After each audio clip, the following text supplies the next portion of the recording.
Hey everyone, how are we? It's Wednesday, it's the Late Night Agenda. I'm your host Craig and you're very welcome along to the Anfield Agenda YouTube channel. There's always a lot for us to get through. Football's moving thick and fast these days. We'll talk about the Reds last night. We'll talk about the Champions League games tonight. We'll have a look ahead to the game against United on Sunday. And everything in between. There is lots for us to get through. I've got a packed agenda. No doubt you guys have a lot to talk about. I'll start as I always do by saying hello to the wonderful people in the chat. Adrian, Joseph, Kyle, who else have we got? Jordan, Papa.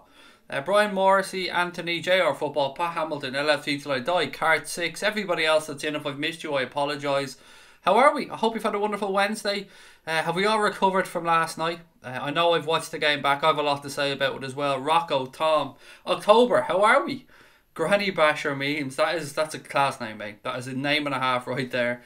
AH Game in One Voice, Tom Flynn, Joe Smith, how are we? Lots of people in. John as well, my friend John, how are we? I've been chatting with John by email recently. John is a Frusciante, mate, and excuse me if I've ruined your surname. We've been chatting about the New York Cosmos a little bit. John runs a podcast, the New York Cosmos. I had a little listen to it, very interesting stuff. Connor's in as well, loads and loads of people. Andy Robertson, Rocco. Guys, how are we? I suppose I want to have a start tonight, or want to start tonight, I should say, by having a little chat about last night's game. It's always a bit easier to look at things with fresh eyes when you're not in the heat of the moment and have a look back about it. Now, last night I was a little bit harsh on Jordan Henderson, which is odd. It seems I'm the one that's usually defending Jordan Henderson. Cheers, Larry, as well. How are you, mate? Welcome to the stream, Liam, as well. Yeah, so I looked back at the game last night, and whilst I did say that I thought Jordan Henderson did very well breaking up play, did very well in a defensive standpoint, I suppose, I didn't think that he made the game tick enough. I stand over that, having watched the game back, but I do think I was a little bit tough on him. He had a very decent game in that midfield.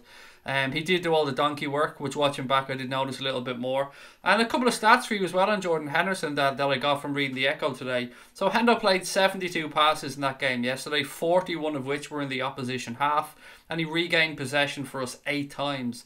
Now, regaining possession 8 times is not an insignificant number. I mean, there's one thing you get with Jordan Henderson. He's often accused of playing the ball backwards, playing the ball sideways. But he breaks up play magnificently. He reads the game very well. He makes the team tick. Jurgen Klopp singled him out for praise after the game as well. And so I want to give Jordan Henderson the credit he deserved. Because, as I said, I watched the game back. I was a little bit harsh on him yesterday, which is the first for me. As I said, I usually defend Hendo. But I'm big enough to say that if I look at things with fresh eyes and if I look back over it, I was probably a little bit critical of him. And that's okay. I mean, I'm big enough and ugly enough to step up and say that I was wrong to an extent, and that's alright. What else have we got in here? Salah was poor yesterday, says YouTube. We'll get to that. I have a little bit on Salah as well to chat about. I don't want to say he was poor, but he wasn't at his best, maybe was fair. Cahill said, I'm happy City won. The more they advance to the Champions League, the more they'll focus less on the league. We'll get to that in a couple of minutes, Cahill, mate. Don't worry. But one thing on that game, I'm sure you've seen, Leroy Sané's free kick was just spectacular. I mean, what a strike from the young man. Credit where it's due. As I said, I'm not a hater on here. I'm happy to give everybody credit when they deserve it. And that was some strike. One hell of a strike. So Hendo, as we said, I was a little bit harsh on him, so we'll push on from that one. Fabinho, now, this is a man for me that just oozes class. And as I said, I'm just having a little look back over last night's game before we push on. He uses class, doesn't he? It doesn't matter if he's playing in the 6, it doesn't matter if he's playing at right back, it doesn't matter if he's playing at centre back. The man just has it all from a defensive standpoint. He's absolutely magnificent, and it's a pleasure to have him at the club. I'm so glad he's here. Now, the other player that I suppose had a lot to say in yesterday's game was Sadio Mane. And look, let's be honest. Be honest here, guys. Sadio Mane can be a very frustrating player at times, but he can also be one of the most talented players you're ever going to see. All these players and all players that we love, players that we hate, they all have flaws. And I suppose Sadio's flaws could actually be what makes him quite an endearing player, because as I said during the game, he can miss this silly stuff. He can miss stuff from 6, 7, 8 yards, and he can bang them in from 25, 30 yards. But he has it all in his locker. Sadio Mane is a wonderful, wonderful footballer. And I think it's part of his human nature, I suppose. It just makes him human, that he has these lapses of judgment. And sometimes I think to myself, if Sadio didn't have these little brain farts, if you want to call them that, then he wouldn't be in our league. We wouldn't be able to sign him. He would be up there with the Messis of this world, maybe. Well, maybe I'm pushing a little bit too far ahead, but he'd be up at the very, very, very, very top levels of the game. I hope you understand where I'm coming from. I'm actually trying to be nice about Mane here, because I'm a fan of Sadio Mane. I really, really like Sadio Mane. But he kind of reminds me a little bit of Luis Garcia in that he had these moments of magic he was capable of. Absolute brilliance, but he drive you insane at the same time. So I hope you get where I'm coming from on that one anyway. That's my little recap of the game last night. But while we're talking about Champions League, there was an announcement today from the club, and I'm not sure if you guys seen it. So the club have confirmed that the away leg against Bayern Munich will be screened live at Anfield, much like they did last season as well. Myself and Connor went over to the Manchester City screening, the Roma screening, and I know a lot of people went to the screening of the final as well. But as I said, the club have confirmed that the tie against Bayern Munich will be screened at Anfield. The screening of the match in association with BT Sport will take place on Wednesday, March the 13th. Tickets available via liverpoolfc.com from 11 a.m. February the 21st, and the tickets are priced at £10 for adults and £5 for kids. Now, if you haven't been to a screening before and you're thinking, fuck off, I'm not going to watch a screening at a football ground, I can assure you, it's good fun. I was really worried going over for the first one that we did against Manchester City when myself and Connor went over last year, and it was brilliant. I have to say, the fun in the concourse afterwards, the bouncing on the cop, the singing, being covered in pints of beer, it was absolutely brilliant. Loads of young people there. The Champions League trophy was there. The club had brought that there for people to get their photos with. There was people singing in the concourse. There was buskers with guitars. There was food available. The atmosphere was absolutely electric. So if you can't make it over to Munich and you're like everybody else and you just can't get a ticket or you can't get over, consider it. If you're in and around Liverpool, if you can get up there, £10 for an adult, £5 for kids, and I'll give you my guarantee that it was absolutely class the 2 times I were there. Couldn't speak highly enough of the experience. It was good. It was good to be there with like-minded people, watching the game, having fun. And somebody's there already asking, will tickets go quick? Lee, I can't answer that question, mate. I don't know. I'm sorry, mate, I really don't know. And the beauty of this is when you go on to pick your tickets, you can pick your seats and all. It is, you do get an actual seat. You don't. It's not just like show up and pick a seat. You get your allocated seat. So if you're there with 4, 5, 6 mates, which is what we found very good. We found it so good because we could go there with 5 or 6 of us. And how hard is it to get tickets normally to a game, for instance, for 5 or 6 of you together? So look, it isn't quite a game, but it's an experience. It's fun. And if you want to go there with your family, your friends, and get a group of tickets together, I would really suggest giving it a try. It's good fun. Anyway, I feel like I'm working for the club trying to pitch that one, but I've absolutely no tie in there whatsoever. So last night was a good result, not the best, okay, but we'll score an away goal, which you think we're good enough, said Liam. Keep the pressure on Bayern. I agree, Liam. Look, when you look back at it, not conceding at home in the Champions League is always a plus. And can we go over there and score? Absolutely. Absolutely we can. Can Bayern go over there and score, or can Bayern score 2 at home? Probably. But I still think we're going to go through. If I was putting my money down now, I would still back us to go through on this tie. But on that, a few more of your comments, and then we'll leave last night. We'll put it to bed and we'll push on. We'll talk about the United game. We'll talk about the stream title tonight. We'll talk about Naby Keita and anything else you want to have a chat about.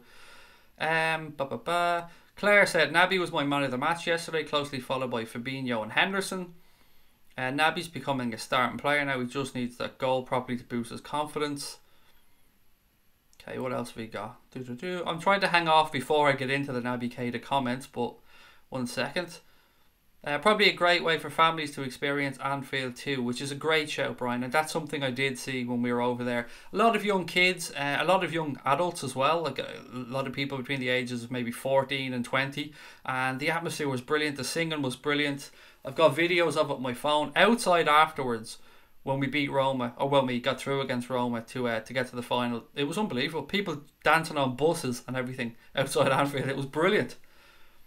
Brian said 0-0 suits us more than them. Lee said I really might go. Give it a bash, Lee. I mean, for a tenner for an adult and a fiver for a kid, if you're taking a child with you, it's good fun. It really is. Apparently they're opening the main stand as well, like they did for Madrid. I've no idea, Scotty. I'd be amazed if they sold that many, to be fair, because when we went for the quarter final last year, it wasn't sold out. There were still seats available in the Cup. It was only for the final that they really opened it all up. I can't remember for the semis against Roma if it was sold out or not, but it was definitely only the Cup that was open for that one. Pepper Red said, I think we need a fresh striker. Hopefully it'll be Brewster. What else we got? Somebody asked us a question, did they? Craig, it may be personal, so you don't need to say, but how much money do you make per video? Right, as an example, last night, we got a super chat last night, and you know I've always been open and honest on here.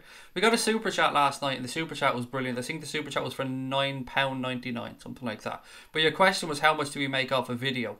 Well, for last night's stream, we got about in excess of 4,000 views. So I think, and this might shock you, but I think we made about four quid, maybe, something like that, Andrew. So fuck all is the answer. Most of our income does come from super chats, the ads you get off YouTube. When you're a channel like us that do a lot of your stuff live, see, this is where I'll spell it out for everybody so you can understand where we're coming from. If you pre-record stuff, so if you make a video and you stick it up there and people watch it on playback later on, you get more money. Because if you're going live, there's no ads when you're live, or very few ads when you're live, I should say, excuse me. So you don't get anywhere near as much income. So that's something that we always suffer on from a financial aspect, is we don't make much money from ads and stuff, because most of our stuff is live. In fact, all of our stuff is live, and we get at least half of our views from live watches. So we don't make that much in that sense. So I'd say our average is about 3 or 4 quid a video before we get super chats. Super chats is what actually helps the channel to survive, because you wouldn't survive from the ad revenue, trust me. Man, you're bigger now. If you're getting hundreds of thousands of views on your videos, then I'm sure you'll get a lot more money. But for us, fuck off, mate, is the answer. What else we got? Prediction for Sunday. I'm going 1-1, Phil. 1-1, mate, for me. And just a reminder, by the way, actually, in case I didn't mention this or you weren't here when I mentioned it, tomorrow at 8 o'clock I will be going onto the United stand to do a preview of the game with Mark Goldbridge, and looking forward to it. It'll be fun to catch up with Mark. I'm sure they're a lot more confident over there at this time. They're in good form since Solskjaer came in.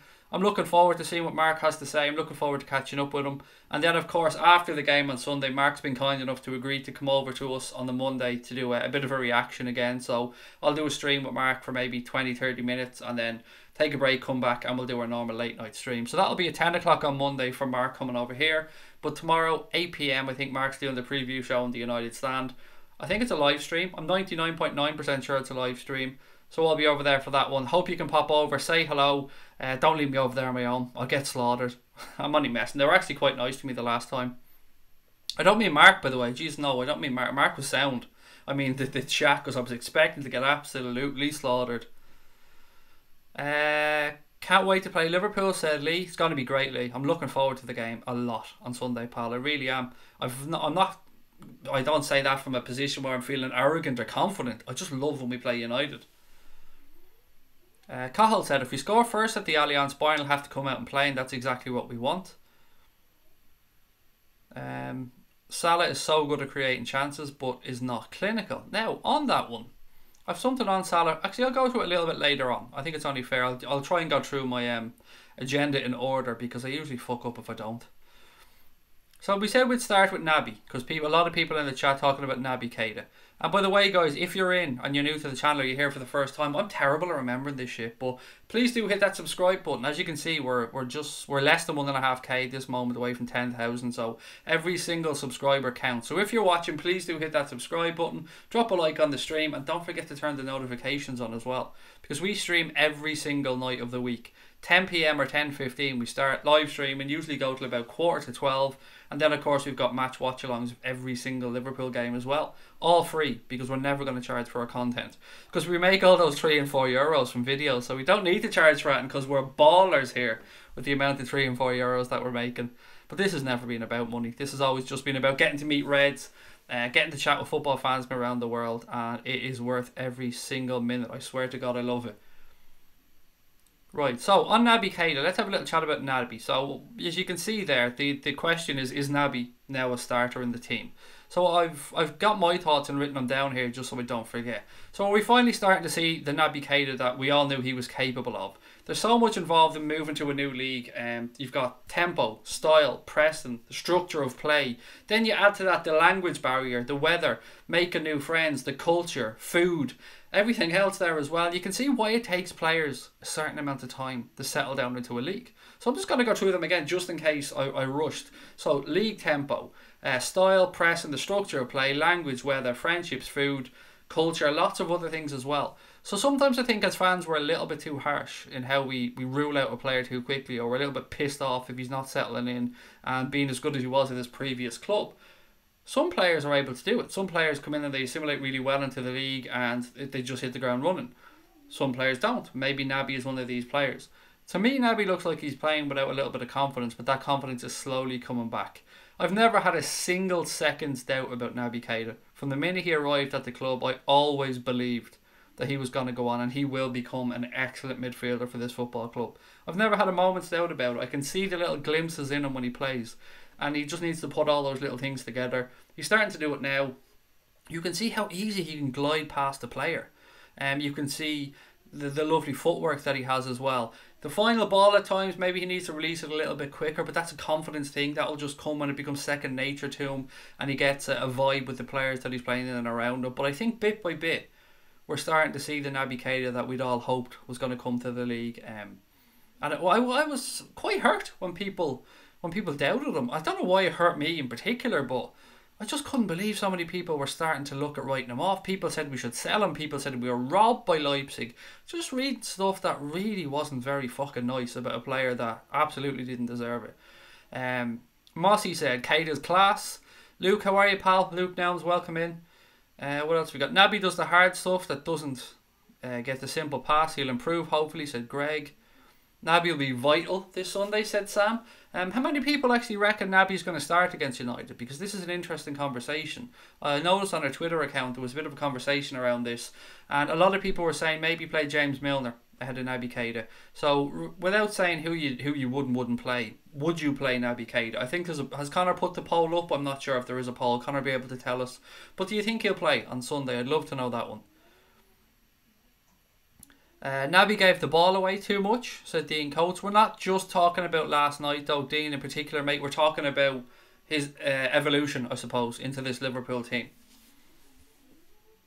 I hope Keita can be like a playmaker, said Mossy Kyo. He kind of is something between an 8 and a 10, really, isn't he? If you get where I'm coming from. He's capable of doing some of the stuff a 10 does, and he's capable of playing that central midfield role. He's very good on the front foot. And I think, like a lot of people, a goal will do him the world of good. Connor said the poll is there. It's in the top right corner if anybody wants to just have a click on that and vote. Naby has to play. Naby has to play, not will he. He has to play. Brian said he'd play him on Sunday as well. Silvership Spaceship said he has to start. Love it. I love all this confidence around Keita. Bring it on. More of this, please.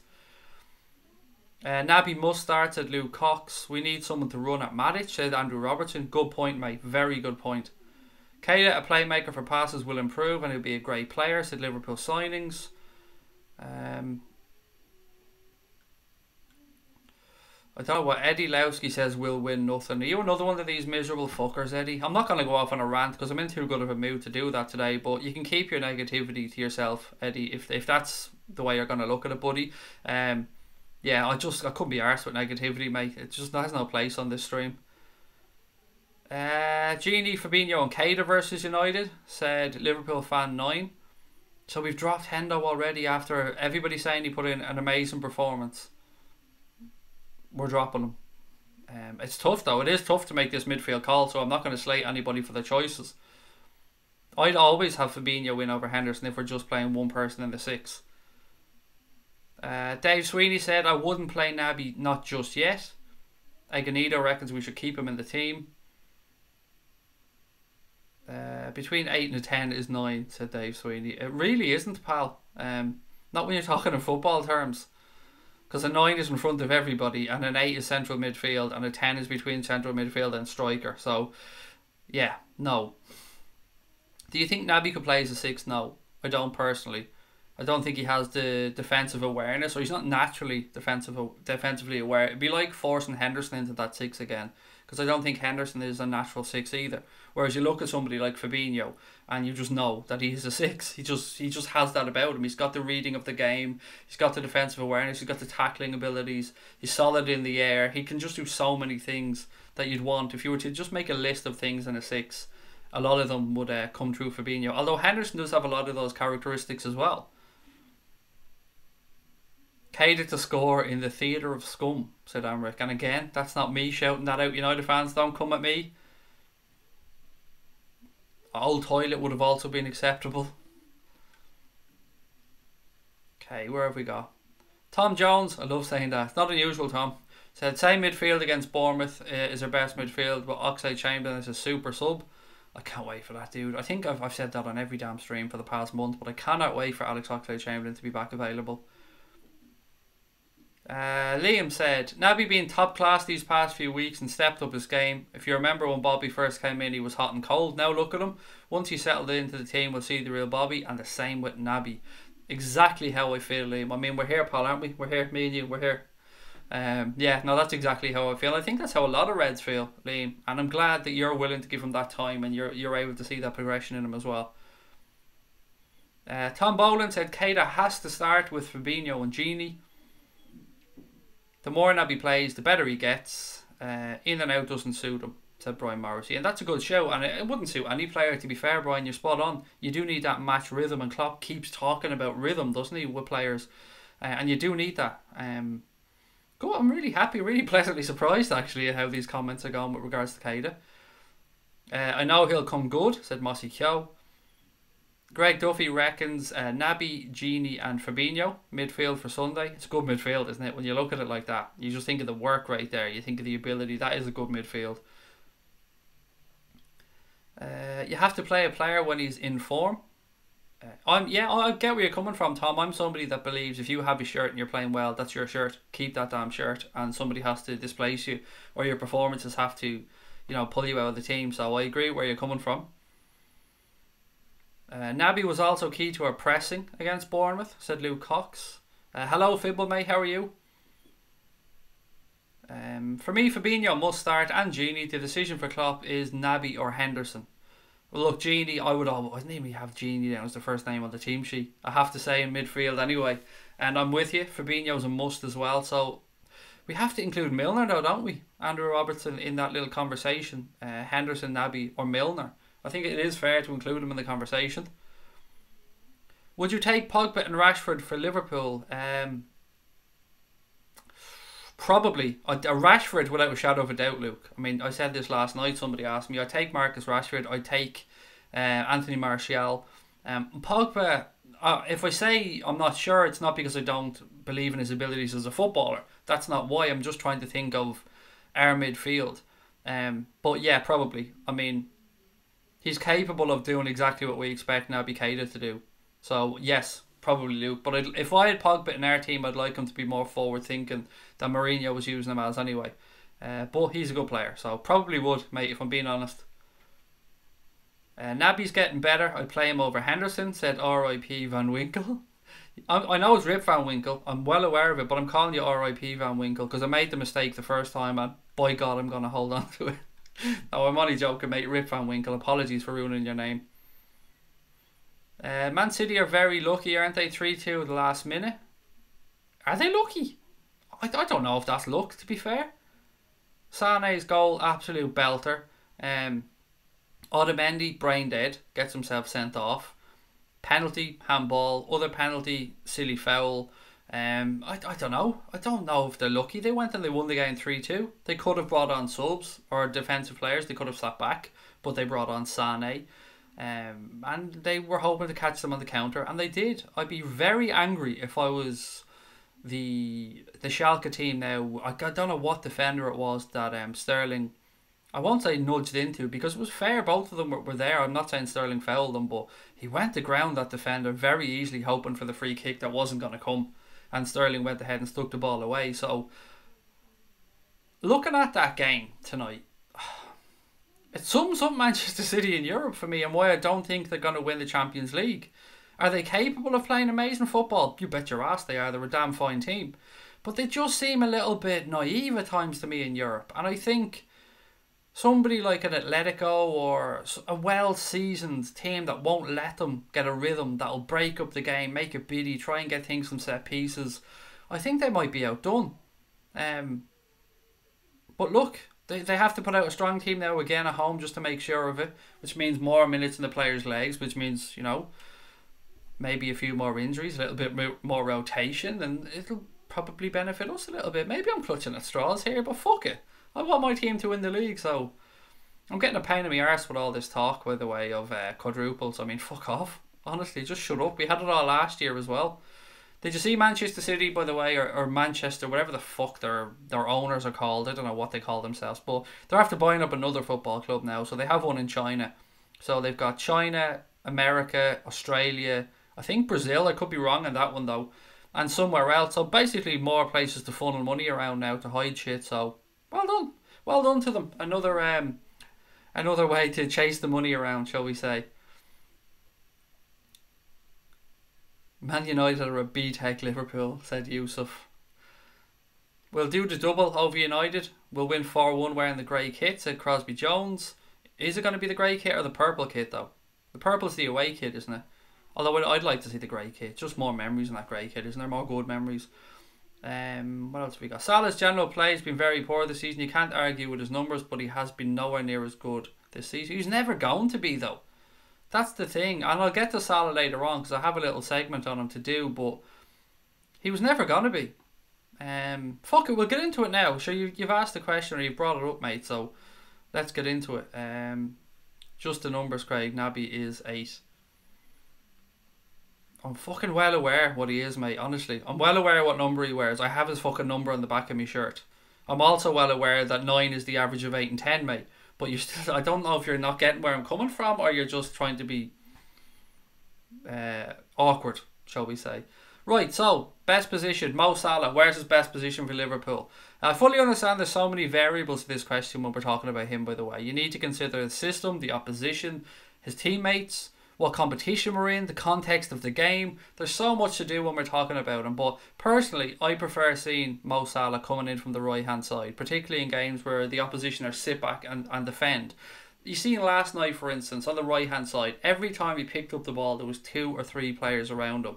He wasn't getting any space to work. And yet, at times, with his good body strength and his good footwork, he managed to find ways through.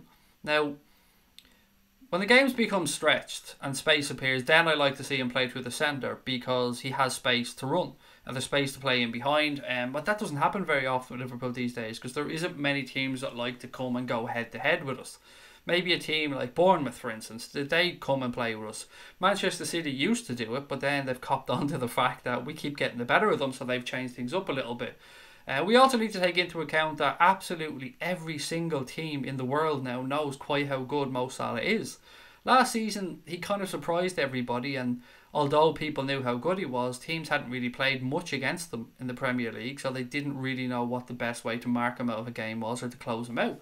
Now, with him having that amazing season last year, and I'm still doing numbers this year, but his profile after rising so much, teams are absolutely making sure he has as little involvement in the game as possible. Now, when he's not involved in the game, we often see him coming deeper to receive the ball. And this is something that I like, and something for me that argues against the point of him not being a good all-around footballer. Some people were saying to me last night he's a good goal scorer, but he's not a good footballer.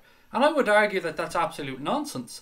When the game's tight and he's not seeing much of the ball, as I'm just about to say, we see him come deep before to pick up the ball. And what tends to happen is he comes towards the halfway line, he picks up the ball, and he runs at players. And then he looks for his mate Bobby, or he looks for Sadio Mane, and he looks to play these neat little 1-2s or little triangles in and around to get in behind, because he's not seeing much of the ball. He's been marked out of the game.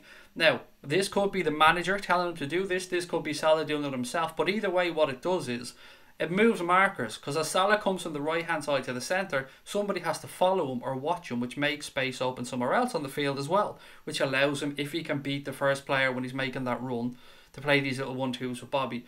And they're so good the way they do them. Him and Bobby in particular, they're absolutely amazing.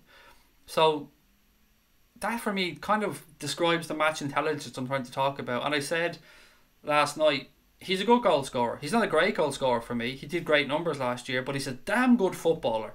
And I just couldn't believe people were saying that he isn't as talented as a lot of people make him out to be, because he is. He's a damn fine footballer. And people slating him this year for not doing the numbers he did last year. He was never really going to do the numbers he did last year. I never expected him to. I said to myself and anybody that could listen, if Salah does 20 to 25 goals this year, that's still a damn good year for Mo Salah. And that's great, numbers-wise. If every one of our forwards put in 20 a season, between him, Mane and Firmino, we'd be absolutely sound with some goals coming from midfield as well. So, thoughts. That's my little bit on Mo Salah and why I think, 1, he's an excellent footballer. 2, he's as good as people believe he is. And 3, just a little bit on where I see him playing. The right-hand side basically is his best position for me, unless the game is stretched, in which case you can get him in behind. If you can't get him in behind, I don't like playing him for the centre because he's just up against 2 centre-backs. And unless we're committing a load of bodies from midfield for the second balls, I just don't see him being that effective through the centre. Right, let me get your thoughts, everybody. Klopp wanted a double pivot of Keita and Fabinho, with Keita bringing the ball forward in a 4-3-2-1 with Fekir number 10. Wasn't to be. Hopefully Oxlade-Chamberlain won't be like Lallana with his injury. I hope not. I really can't. I know I've said this twice on the stream already, but I can't wait for him to come back. Naby's getting better each game. Dropping him might dent his confidence, although on merit he should probably drop Naby for Henderson. Where else we got?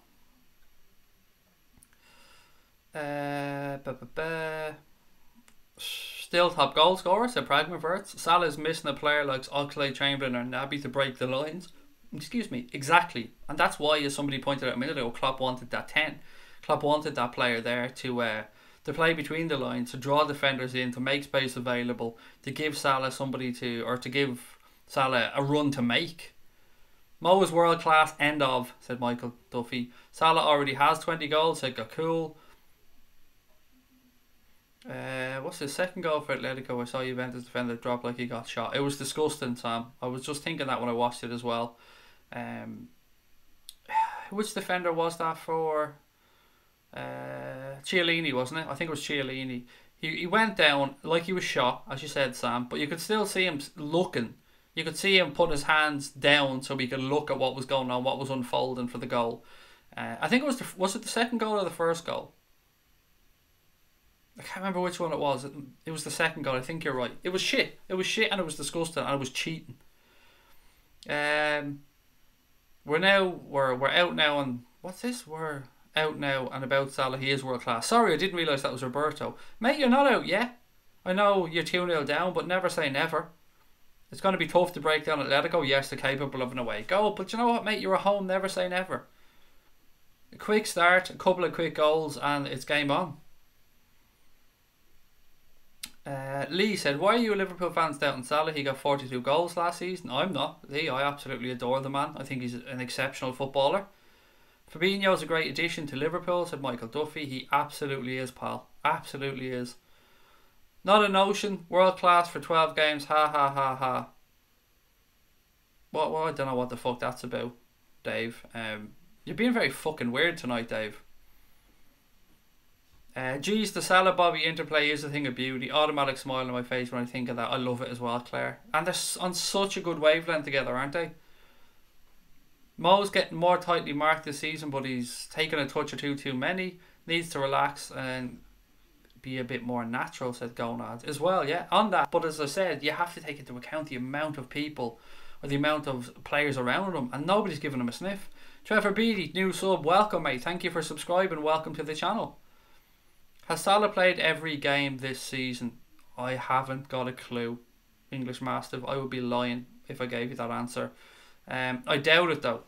I'm sure that he must have missed a game or two at the start when he came back from the World Cup, but I could be wrong, and I usually am. Andy Robertson said, for me, Mane is the most important versus United. Young is shit. We need to attack the left. Hey Craig, you're 200% correct. His best position is out wide. I really think we need a midfielder that can get us 10 to 12 goals a season. It would definitely help, Mark. I don't rule Naby out of that just yet. I mean, maybe next season we'll start to see those goals from him, but I agree with what you're saying. James Milner links up with the fullbacks and wingers, does 1-2 outside the box. I mean, you gotta love Milner. I mean, you'll never hear me say a bad word about Jimmy Milner. Love Jimmy Milner. I did a couple of years ago say I don't want him in midfield, but he proved me wrong on that one as well. Craig, I'm heartbroken after that. Roberto Pal, I was thinking of you when I was watching the end of the game. I'm not joking. I was thinking, Jesus, Roberto might come on later on and this gonna hurt him. Don't rule yourself out, buddy, is all I'm saying. 2-0 isn't the end of the world. Don't rule yourselves out. You're a good side. You're a very clever side. And you're home for the second leg. It was Bonucci. Thank you, Cahill. Apologies. Apologies, guys. Thank you for correcting me on that one. What happened to Shaqiri? Why hasn't he been playing the last few weeks? Asks Ali. He had an abductor. Is an abductor muscle strain? I think it was, Ali. He had a sore stomach, basically. He tore a muscle in his stomach. But yeah, he looks like he's back now. Having a chat about Pogba. Sorry, Dave, I didn't know what you were talking about, mate. Apologies. Sometimes I read things and I think someone's talking to me, but you are having a chat with somebody else. My apologies, Dave. Now the 10 to 12 games a season thing makes sense, mate. Thank you. Atleti did cheat too. Of course they were going to fucking cheat. Both teams, let's be fair. Juventus and Atleti. You look at them and maybe add Real Madrid into that, and they're teams that know how to fucking slow games down, roll around, kill time, get decisions. I mean, they're clever and cheating at the same time. It's clever if you get away with it. It's cheating if you get caught. Stephen Byrne said Mo was best off the right, drags left back and left centre out to cover, leaves room in for Bobby through the centre. Easier for teams to cover him, plus he gets the ball too much with his back to goal. I do not disagree with a single word that you've written there, Stephen. Not one, mate. I agree with it all. Spot on. I think we're going to play Hendo, Fabinho and Gini in midfield. If we play Keita, Herrera and Matip are going to try and shithouse mark him. With a bit more versatile midfield, it could work. Also hope Bobby will be 100%. I think, yeah, Herrera against Keita could be a battle of shithouses because they're both capable of it, let's be fair. It's about who can hold their nerve, I suppose, and who doesn't do the really fucking stupid thing. Oh, on that one, just to confirm, Michael Oliver has been confirmed as the referee for the game against Manchester United. This hasn't gone down well, by the way, with a lot of Manchester United fans who don't seem to like Michael Oliver, which is funny because if you remember a couple of weeks ago, I was talking about referees, and I always slate referees. I don't think the Premier League referees are up to scratch at all, if I'm being honest, but I did say when I was speaking about them that Michael Oliver to me is probably the pick of the bunch. I find him one of the best referees in the Premier League, but United fans clearly don't like him. I see Mark Goldbridge put something about something on his Twitter account that he wasn't happy about it, or something to that extent anyway. I don't want to say something that wasn't right, but it was something along those lines. But I've also seen things like penalties incoming for Liverpool, which was the type of social media post that you've seen from some United fans. So good to know that they're not happy with the referee, and the Manchester Evening News are making it be fucking known. The fans are making it be known. It's funny, isn't it? It is funny. What do you guys think? Michael Oliver, yes or no? Good thing, bad thing? At least he's not from fucking Greater Manchester. I'm going to be happy about that one anyway. Roll on Sunday. Come on the Red, said Dan the Boss. Please do hit that subscribe button, by the way, guys, if you're watching. The more the merrier, and we want to grow this channel. We want to hit 10k, and day by day, subscriber by subscriber, we're getting there. Evan, no mate, you didn't really miss out on much. We had a little chat about the game last night. We chatted about is Naby Keita a starter, and we're talking at the minute really about Mo Salah and what's his best position. Phil Mitchell said, I don't agree with VAR. It was a shambles in the Manchester City game when it comes to the amount of time it took to give that first penalty. And I know that they did say the referee couldn't go over and look at the screen at the side of the pitch because it wasn't working at that time for some reason, but it took guts of 3 minutes, I think, something like that, to give that decision. It's just far too long. Who would you like to see in the final? Liverpool versus Barcelona. Barcelona, mate. I'd love us to play Barca in the final. I think the key to Liverpool is to contain Pogba and not give him a chance playing the key pass, and Robertson had to defend better and don't leave space in behind with Gnabry. We need to stop Pogba getting up speed or getting up ahead of steam with a run. Fabinho needs to step in there and cut that out, nip it in the bud. I hope nobody picks up an early yellow. That's all I'm going to say. I hope none of our midfield or fullbacks pick up an early yellow because they will be targeted like fuck. And yeah, we need to stop those runs of Pogba through midfield. But they also have a lot to worry about with us as well, so let's not go into this being in any way nervous. We've got to go into it believing that we can go to Old Trafford and get something. Do you think Juve are out now, or do you think they can still bring it back? I mean, the odds would be against them, but they're certainly capable of getting two at home, shutting out Atletico and bringing it into extra time. If Pogba goes the rest of the season, there's an argument. Craig Salah has been good this season. He's been very good. Just not as good as last year, but that doesn't mean it's still not very, very good. And you have to remember, he started the season as well, still with his shoulder not being 100%. I hate Herrera, said Sam. I'm not very fond of him myself, if I'm being honest. Talking about shitty lots in the LFC squad at the moment. Illness. I know. It's so fucking unlucky, isn't it? Virus after virus, mate. Just, yeah, hopefully we're through it, though. Hopefully we're through the best of it. Oliver's the ref. Take back the banter. I don't know what you mean, Evan. You've lost me. I did say Michael Oliver was the ref. Oh, you're talking about banter from earlier on or something, are you? Sorry, my bad. Shaqiri had an abductor muscle strain, said Michael Duffy. Jamie Murray, how are you, pal? Great to have you in. Get that likes number higher, please, people, said Tom Boland. Herrera's our shithouse, hated by other teams but loved by us. Oliver always sends off our players, always looking for the attention. It's mad, isn't it, how each team, and we all do, we all have referees that we think is against our team. Whether it's United for Oliver, Liverpool for fucking, I don't know, I can give you a long list. But yeah, we all do perceive referees to not like us. I have Ligma said, I'm a Man United fan, I don't like him that much. Who are we talking about, buddy? The referee or somebody else? You'll have to catch me up on that one. Michael Oliver is a class act compared to Mike Dean. Yeah. Revenge for Howard Webb, said Andrew Robertson. Yeah, we definitely did like Mr. Webb refereeing the games involving us and United. Okay, where are we? Sorry, I'm trying to catch back up. There we are. Salah will score at the weekend, trust me, said Dan the boss. Cian Heron, said Bayern Munich played well to slow the game down, but they'll need to find another gear in order to progress. I think you're right, Keane, and we were unlucky. As we said, Sadio Mane should have scored. We had another couple of chances as well, and Bayern didn't have a single shot on target that they took. I mean, I know Matip tried his best, but Bayern Munich didn't have a single shot on target in that game. Best of a bad bunch, Oliver, said Sean W. And they're not great, mate. The Premier League referees, I agree, they're absolute dog shit. Atkinson is the worst since Palace. I don't like Atkinson too much. I don't like Kevin Friend. I don't like Mike Dean. Who else have we got that I don't like? Who's the... Oh, there's another one. I can't think of his name.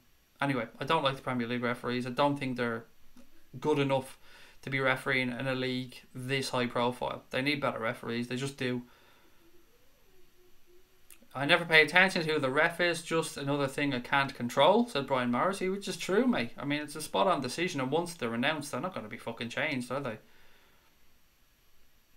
They're just doing a Fergie, complaining about things that ain't true, so things go in their favour. He was always doing it, said John Hamilton. Absolutely. And you know what? I respect him for that. I like shithousery. I've said this before. I like people getting in people's ears. I like people trying to disturb other clubs. I always said, fucking throw in bids for Harry Kane, trying to unsettle him there at Spurs. I love shit like that. And the winners do that. Serial winners do that shit. And it mightn't be every manager's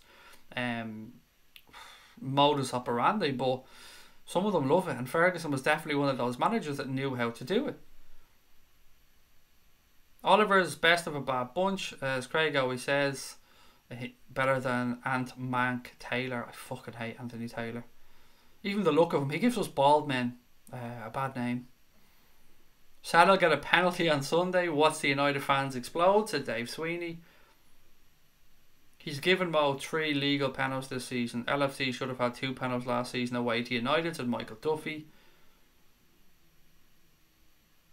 John wants Real Madrid in the final. Nah, not again. I want to enjoy the final, mate. And I'd rather see us play Barcelona in an open, entertaining game of football than see us play Real Madrid and have the game fucking broken up and just rolling around and cheating and nah.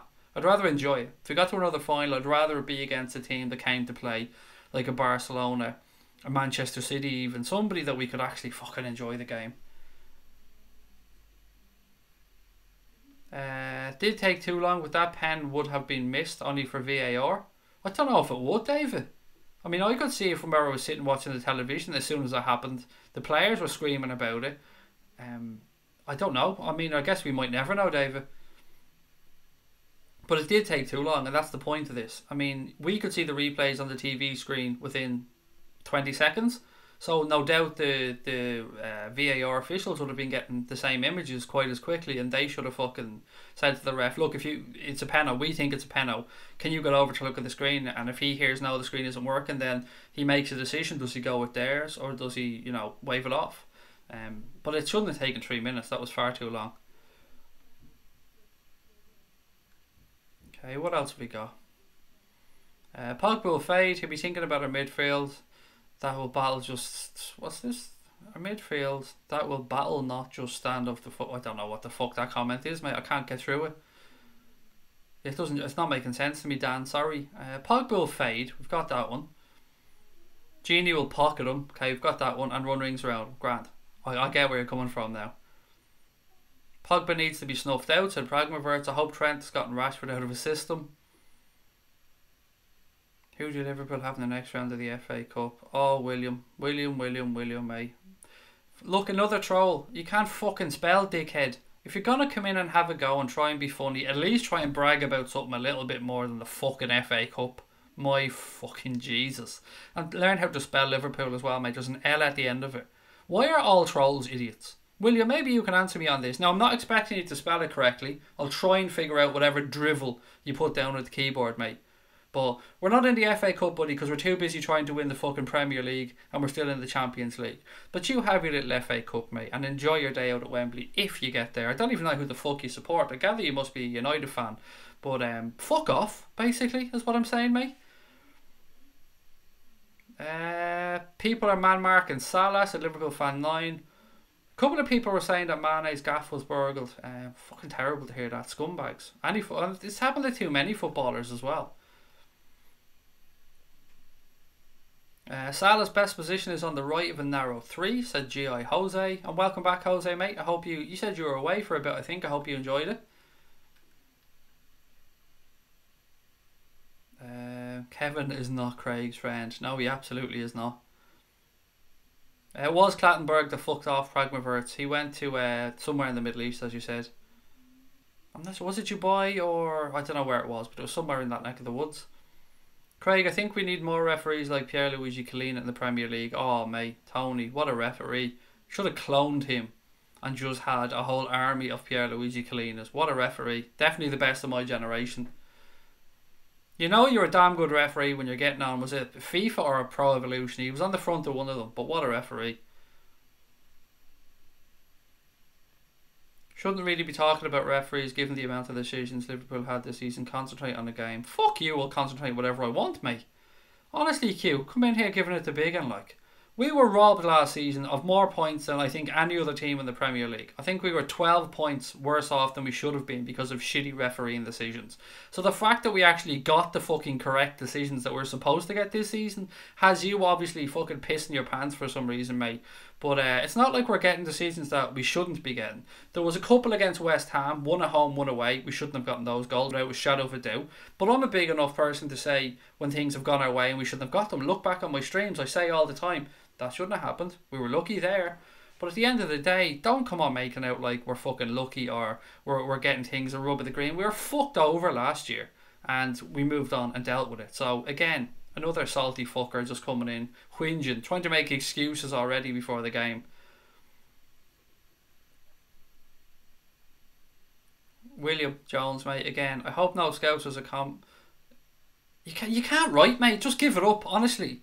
You can't spell. Get a phone with spell check or something. If you're going to go on try and undermine Scousers or slag off Scousers, I can tell you what, any Scouser that I've seen in the chat that's written in here has actually been able to write a fucking legible sentence. Whereas you, my friend, come on trying to troll us and you're thick as pig shit. Now fuck off out of my chat, you clown. You're making a show of your club. Do you know what? I'll make it easy for you, mate. I don't know where my mods are tonight, but I'll do it for you. Adios, William. Enjoy wherever the fuck you're from. I can't spellsville. I gather it probably is. Some other ref packed it in and went to Scandinavia because of a lot of personal stuff came out about him. I can't remember his name. It was the fucking ref, the Scottish ref, Madley, Bobby Madley, I think it was, or one of the Madleys, I think. But there was more to it than that. He dug himself a fucking hole and it came back to bite him in the ass, and then he went off. Oh, I did forget, Connor, you're right. Silly. I'll use it on the next one, mate. I'll use it on the next one. I can't remember what the phrase is now though, Connor. Damn, what was it? Hang on, let me think. Oh yeah, I got it now. Thank you, Connor. Wait, where's the next troll? Quick, he scrolls through the chat. I'm so excited for the football this weekend. My life is so lonely without the Premier League, said October. Typical Atletico performance tonight. Defended well and clinical in the attack. I think Atletico will go through. United and Liverpool, the two biggest clubs in England. City are just made of oil. Fuck City, Jennifer. I agree with what you're saying, by the way. United and Liverpool, absolutely the two biggest clubs in England. With history, with tradition, with class. Unlike City in every shape, every way, every form. I said the other night that we were sent a story about somebody who apparently, now I wasn't there so I can't say this is true or not, did the tour of the Manchester City stadium, and when they got to the trophy room they were saying this is the Premier League trophies, this is this trophy, yada yada yada. There would have been a European Cup here if Liverpool fans hadn't thrown rocks at the bus. Fuck you, you classless bunch of clowns. It was a can of Copperberg for a start, and then you pissed your pants twice, home and away. Lost the home leg, lost the away leg, and still whinge about it. Wah. Liverpool need an out-and-out striker. If we had one, would be so much better. Prime Suarez would have been perfect. He'd have been a beast in this team. The Irish Beard, an absolute beast in this team. But I think Timo Werner would be very good in this team as well, but in a slightly different way. Pogba hat-trick at the weekend, said Ben G. Ben, mate, it's going to be a cracker of a game. I'm really, really looking forward to playing United and to seeing how this one works out. The last one, I got to be honest, man, it was like kicking a puppy. The last time we played United, they were just, yeah. It was more how little can we get beaten, really. And look, I'm not taking the piss there. You probably agree with me. It's like night and day. The United we're going to be playing this weekend will be completely different from the team we were up against at Anfield. Who would you rather have in the final, PSG or Barcelona? Barcelona, because I don't want PSG getting near a fucking final, because they're another Manchester City, a useless club with absolutely no class, that are financially cheating, allegedly. Or they're allegedly financially cheating, and fuck them. Y'all are going to bottle the league. I mean, I'm going to let you away with y'all, Malcolm, because I can understand it's just a turn of phrase in the way you're speaking. But bottle my nuts, Malcolm. How about that, mate? Malcolm, another one of life's also rans. There you go, Connor. See, I got it in that time, mate. I got it in. But just remember, Malcolm, bottle these nuts, mate, because if you could bottle these big old Irish nuts, you'd make a fortune, mate, honestly. City are going to draw West Ham early in March. Too many fixtures for them. We're going to drop points and City are going to drop points. There's no surer thing than that, but we're also going to go win the league. I take a draw at Old Trafford, said the Irish Beard, and I've been predicting a draw myself all week, mate. I'm going for a 1-1, and that's okay. That would still leave us top of the league.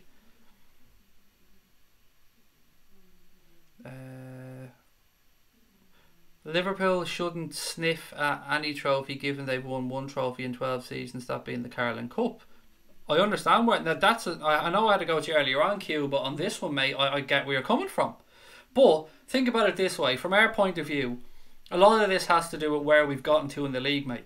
Liverpool are in a position where they're right up at the top of the league, having been 24 points behind Manchester City last year. We're still in the Champions League. We've had a shit ton of injuries, as has many other clubs. I'm not using the injuries as an excuse. But what you've got to understand here is kind of what you've said.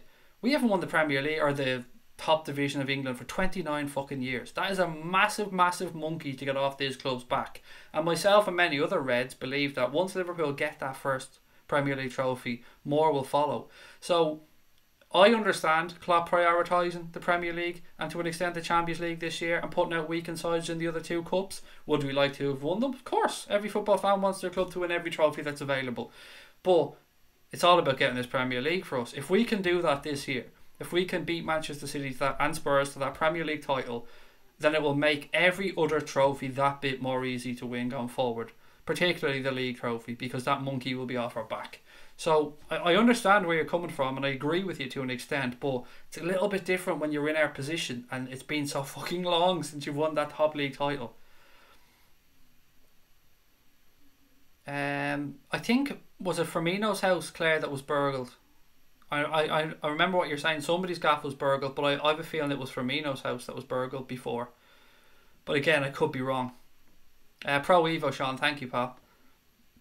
The Echo understands that the Reds are likely. Yes, I've done that one. Sorry, on that. Thank you. October, before I came on, October sent me a little message just to say that Jimmy Pearce had put up that there's a rumour going around that Liverpool are going to do a pre-season tour of the United States again this summer rather than heading over to Asia.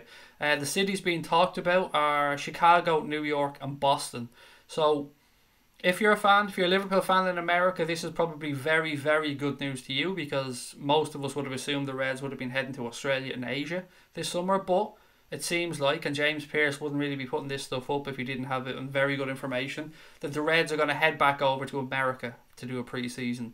And as I said, Chicago, New York and Boston are the three stops being mentioned so far. So thank you to Gonads for putting that in the chat, but of course thank you to October as well for filling me in on that right before I went onto the stream. Appreciate it. You guys are always brilliant to me. Let me know if I've missed out on anything, or if there's any little bits and pieces before I go on live. So thank you to Gonads and thank you to October for that one.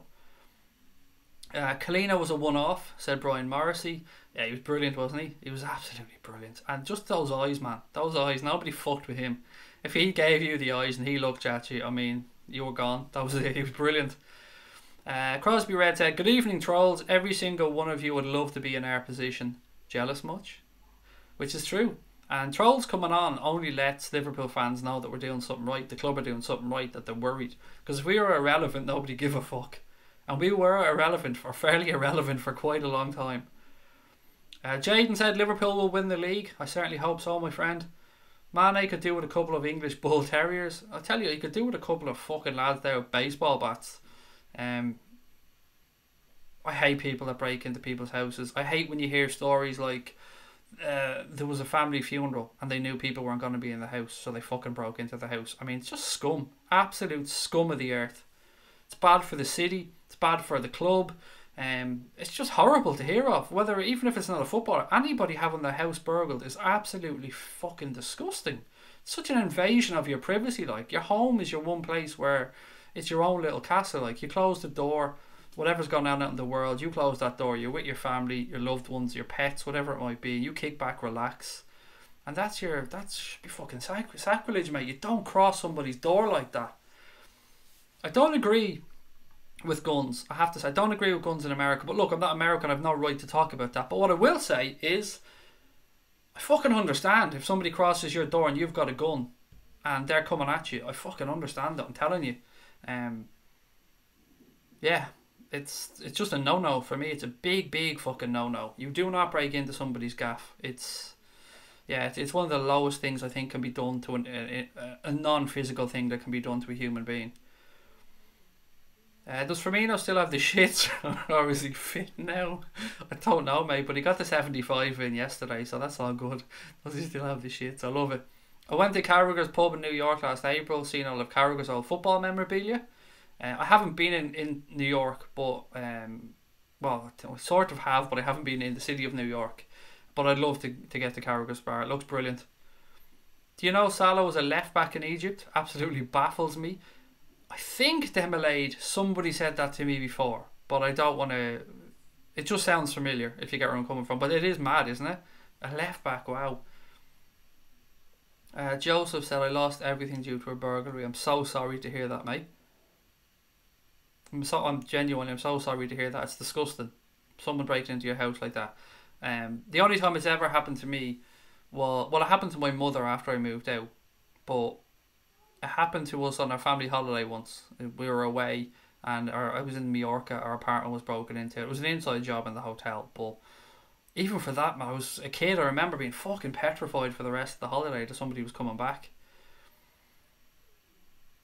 What else have we got? There's no chance the thieves are Liverpool fans, said Jose. Look, it doesn't fuck. They're scum, whatever they are. Whether they're Liverpool fans or whoever they are, they're scum. Absolute scum. Buffering? Am I buffering for anybody else? I'm not seeing anything from anyone else, Joanne, to say that I am. Oh, someone said I was. Am I back? Am I okay? All good? Just subscribe, mate. Great show. Thank you, Dr. Gee. Love the name. Love the fucking name, Dr. Gee. I hope I'm not buffering anymore. Just give us a thumbs up, someone, just to let me know that it's all good. Apologies if I was. Where's this? I was burgled and they stole my Podge and Rog mugs in Cork. The bastards! How dare they? Podge and Rog. How dare they steal those? Collector's items, Dave, no doubt. All good, thank you. Brilliant, thank you, thank you, thank you. Buffering a bit for me too. YouTube problem, not ours, said Connor. Ah, cool. There you go. Thank you very much. All good now though, that's good.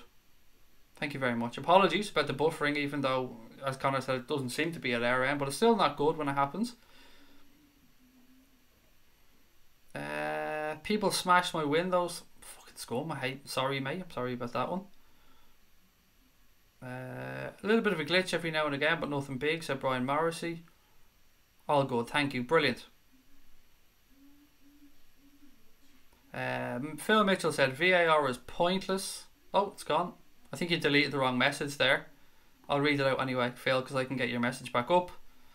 VAR is pointless. It creates controversy and debate because it's all down to the referee's interpretation of the incident, which is exactly what we had before.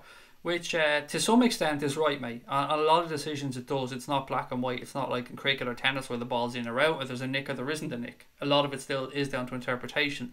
Some things it can work on, like offsides and stuff. Or even at that, I have a bit of an argument over when does the ball actually leave somebody's foot for the pass and the line that's drawn and the timing of that. But there is questions to be asked about it, absolutely. The Irish Beard said, no fans could understand the absolute crazy ride it is to be a Liverpool fan. Supporting this club gets me through life. I've had some of the best times growing up watching Liverpool. It's brilliant, mate, isn't it? And we never do it the easy way, and that's what makes it so sweet when we actually do it. Love you too, Fibble, mate, thank you. I've been burgled a few times. The last one was the biggest. At least I don't have to pay. It's disgusting. I'm so sorry to anyone that's been burgled like that. I'm sorry to hear it. I really, really am. Thankfully, in where I'm living, I've touched wood. I've never been burgled. But I tell you what, somebody comes into. I know you hear this a lot, but somebody comes into my gaff. Best of luck to them. That's all I'm gonna fucking say, because I'm prepared. Put it that way. Thank fuck that cunt Diego Costa is not playing in the second leg. Fuck him. And again, that's Roberto's comment. I'm just reading it out. Hi Craig, looking forward to Sunday's game. We need to mark Pogba. Who should do this? Fabinho, Gini or Hendo? Fabinho for me, personally. I think Fabinho. It's going to be an interesting battle, that midfield, and one I'm very much looking forward to seeing. Craig, you're scaring me with that hairstyle. It's getting there, bit by bit, fucking day by day, millimetre by millimetre, pal. It's definitely thinner on top than I was thinking it was going to be, but we'll give it a while. Mbappe with another goal tonight in the French League. I honestly believe he's the third best player in the world right now, behind Messi and Ronaldo. Right now, at this moment in time, I would put him ahead of Ronaldo. But from the overall perspective of things, yes, he's not even in the conversation with Messi and Ronaldo. My lineup for Sunday, we'll go through that a little bit later on in the week. Cool, if that's alright, mate, because from my perspective, I'm just trying to do things to tick the days off, buddy, and a preview show will probably be the best for that one. Plus I want to make sure we know what players are available and what players aren't. Craig, it does my head in how far up City's arse the media are. Oh mate, it is ridiculous. Sometimes I just open up the Sky Sports News app and read through it, and I have to double check to make sure I'm not actually seeing what I think I'm fucking. It's ridiculous. They can't, and when they're playing as well, everything is just, oh, beautiful. Oh, on BT tonight they actually tried to use the fucking phrase VAR controversy. What controversy? What fucking controversy? It was a handball and a penalty, both of them correct decisions. Where's the controversy? I couldn't understand it, and I couldn't fucking get my head around it. Now, what in defence of BT, I can't remember who the gentleman is that hosts the BT show. Oh, excuse me, I can't remember his name, but he's a very good, he's a good presenter, and he's a good lad, and I don't mean to be having a go at him, because I actually think he's one of the better people at it. But there was no fucking controversy, none whatsoever. Maybe it took a little bit too long, but that's not controversy. That's just shitty. That's just VAR being shitty. Controversy is with regard to an incorrect decision. Even the referee they had on said both decisions were correct. You know, they bring on their own referees and they talk to them. The 3 players in the studio, I believe, Rio Ferdinand, who own Hargreaves, and excuse me, I can't remember who the third one was at the moment, but every single one of them seemed to think it wasn't a penalty, but it was a penalty. The rules said it was a penalty. And when we're talking about penalties, I'm sick to fucking death of hearing the phrase, his arm wasn't in an unnatural position. There is to my knowledge, and I think I'm right on this, there's absolutely nothing in the rules that says anything in any way about an arm being in an unnatural position. It doesn't make up any part of the rules whatsoever. None, from what I can gather. And I've looked this up. I've Googled it and I've looked it up because I read it in an article. It doesn't exist. That phrase does not exist anywhere other than in fucking pundits' heads. This unnatural position bollocks doesn't exist. It's just a figment of pundits' imagination. Watch somebody pull me up on this now and say, Craig, you're wrong. And if I am, rant will be reversed. But as far as I'm aware, from what I've looked at, it doesn't exist. It's only in pundits' imagination. I'm going to scroll down because I want to see who this host was. Jake Humphries, thank you, Brian. That was him. I think Jake Humphries is a very well-spoken gentleman. I think he's not afraid to stand up for what he believes in when he speaks, and he's one of the few pundits or hosts that I believe does that. So as I said, I'm not having to go with Jake Humphries because I'm very much pro Jake Humphries. I don't mind Hargreaves. I never rated him as a player, said Jose. Very unlucky with injuries as well when he went to United. Rod, you're in the chat, mate. How are you, buddy? Welcome. Always great to have Rod in. Always the same, a croissant, and a cup of coffee. And yes, that wasn't buffering, or your screen wasn't or your sound wasn't getting fucked up. That was just this Irish idiot trying to say croissant 3 times. It was a clear handball, absolutely, without a shadow of a doubt. He was trying to pull his arm away, and it was still there. It still blocked the shot. There was still enough distance between the strike and where his arm was. And as the referee, I think it was Peter Walton, I think was his name, said, he had his arm up there to try and make his body bigger. He was trying to make his body bigger to block the shot. It was a handball. Job done. No controversy. I don't do anyone who's asked me about a combined 11. I don't do them. I think they're the biggest nonsensical piece of shit idea I've ever heard in my life. I just don't get it. I don't understand why the fuck people do these combined 11s. Who gives a fuck? It's just a way of starting an argument. That's all I see with these combined 11s. Let me see. I'm going to tell you mine. You're going to tell me yours. And then we're going to argue. And it's never debate. It's always argue over why your player is shitter than my player. That's why I stay away from them. I just don't do the combined 11s. But by all means, you guys feel free to have your conversations and throw them in the chat. But I'll pass when it comes to the combined 11s.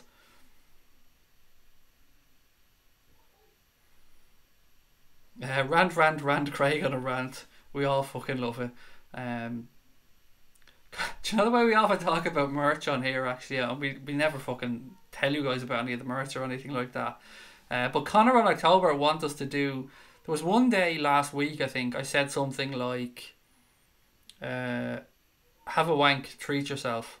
Something along those lines. And they actually want us to put them on t-shirts and mugs. Have a wank, treat yourself. See, that's just my sense of humour. That's exactly the way my mind would work. Yeah. Have a wank. Treat yourself. Apologies if this offends anybody, but I'm strange. So, you're getting Craig 2.0, don't forget, ladies and gents. The full, unfiltered lunatic that is inside my head. What happened in the City game? I watched the Atleti Juve game. It was a good game, to be fair. It was crazy. City went 1-0 up. Then City went 2-1 down. They conceded 2 penalties, I think within 10 minutes of each other or something like that. Otamendi then got sent off. But City still went and won the game 3-2. An absolutely stunning free kick from Leroy Sané. I mean, one of the best you're going to see. It was a brilliant strike. And then a long ball over the top. Sterling got in behind the defence and scored and won the game right at the end. I mean, credit to them. No, as I say, I'm not a hater. I'm not going to just come on and belittle City or belittle anybody from their playing style, because they deserve to win. They won. Fair fucks to them. Arguing is one of the funniest parts of football. It is if you could be arsed doing it, Connor. Half my problem is I couldn't be arsed going through it all.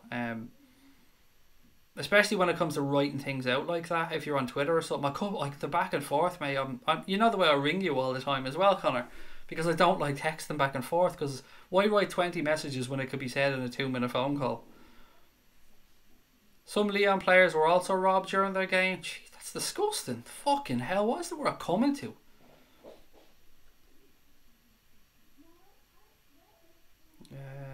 Any badges for my collection, I'll buy some. I don't know what you mean. Der Spiegel has to go on a shirt. If I put that on a shirt, I'm getting sued though, Greg. That's the thing. How about something like we all need a bit of Der Spiegel in our lives? Something along those lines. But we'd have to change it around. We'd have to fuck up the spelling or something because we'd get our asses sued.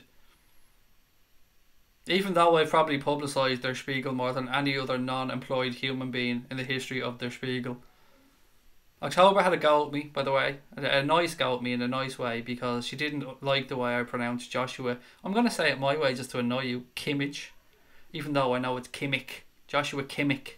But as I said to you at the time, there's a place in Dublin called Kimmich. And every time I see Joshua Kimmich's name, I just go think of that place in Dublin and just call him Kimmich. You stop drinking the Diet Chav? Nah, not yet. Every time I say it, I'm just go, Craig, come on now, relax there, buddy. Not just yet. Push it off a little bit. A mirror on a t-shirt, that would be novel. Somebody told me that the other day, actually, Rod. I did not realise that it meant the mirror. I didn't know that. And I actually did German in school, so I'm even more embarrassed to say that. Jose said, a lot of people feel this game on Sunday is the most important game of our season, but I still think when we play Spurs next, I don't know, mate, for me this is a big game. I don't think it's do or die, but a win would certainly give us a massive lift. And knowing that Manchester City have to go there as well, and that they have to go there with United needing a win as well to try and keep their position in the top 4. Yeah, I think a loss isn't the end, but a win could be a lot. Good night, October. Talk to you soon. Der Spiegel, said Connor. Der Spiegel. Yeah, there you go. We could fuck it up a little bit. You could drop the capitals, Der Spiegel. You'd be talking about a mirror. There you go. There you go, Pat. I mean, that's just a phrase, isn't it? Oh, if it means the mirror, then what could we say? Oh, there's definitely a joke or there's something, a pun to be had there somewhere on the t-shirt.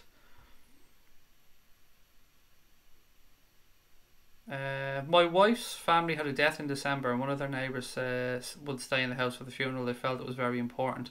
It happens a lot these days, Dave, mate. You're right. Sometimes there is someone left behind at houses now when funerals are taking place just because of these lowlifes that would target somebody's home like that. All remaining games are important, simple as that, said Stephen Richards. Absolutely. 12 cup finals left for the Reds. The Anfield Wrap going down your neck of the woods in the next few days. Maybe you going, Craig, mate. No, I'm not going. I'm not going. I do know the Anfield Wrap guys are coming over to Ireland, and they come over quite a lot, to be fair. And you know I love the Anfield Wrap. I'm a big fan of what they do. I love their content. I had a top player subscription for many happy years, and it was the best £5 I spent every month. I will never ever utter a bad word against them because I think they're absolutely brilliant. But come on, fucking hell, lads, hit me up. I'm here, like, waiting in Ireland, in your neck of the woods. I mean, what more do you want? You're getting this for free? Come on, it makes sense. There's very few Liverpool accounts I will actually work with. Not because I don't like them. I love everyone that makes content. I'm just lazy as fuck. That's the honest answer. And yeah, it'd be nice. Someday, you never know. Someday they might reach out and might do a little hello or something with them because I do like the Anfield Wrap. But I'm going on the United Stand tomorrow as well. So I mean, there is always that. So you'll get to hear my thoughts on that with Mark. There's Sheagle. There you go, Rod. There, Connor. Rod? I was going to call you Rod. Guys, another shout. We've got about 20 minutes left on tonight's stream. If you're watching, you want to help us out a little bit, or you're enjoying the chat, please do hit that subscribe button. Help send Connor to Space Camp. We're trying to get to 10,000 subscribers. Every single one of you amazing people are most welcome, and we do appreciate every one of you that hits that button. Drop a like on the stream as well, and of course turn on the notifications if you do subscribe, or when you do subscribe, because I like to think that you will hit that button. Are you hitting it? Come on, hit that switch. What else have we got? Craig, have a t-shirt saying whoop whoop. There's no context in that one though. It just looked like I'm going around threatening everybody if I was wearing a t-shirt saying whoop whoop. Well, that's my interpretation of it anyway. There's definitely a ringtone or something in there though, Dave, isn't there? Or a message alert. Whoop whoop. Is Keita getting better? I think so, Jennifer. I think so. Slowly but surely, I think we're seeing Naby Keita getting a bit more confidence and settling in a little bit more. Craig versus DT. Oh, don't get me started on that, mate. That's yeah. I'm trying to bite my lip here, but every fucking fibre of my being wants to yeah. Nothing would give me greater pleasure.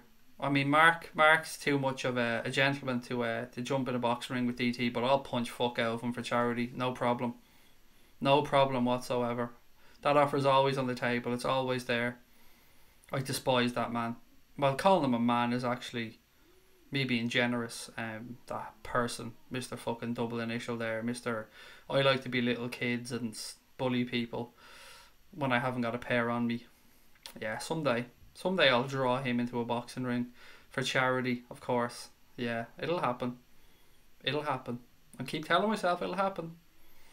But he needs to grow a pair at some point. It does say the position of the hand does not necessarily mean there is an offence. Does it?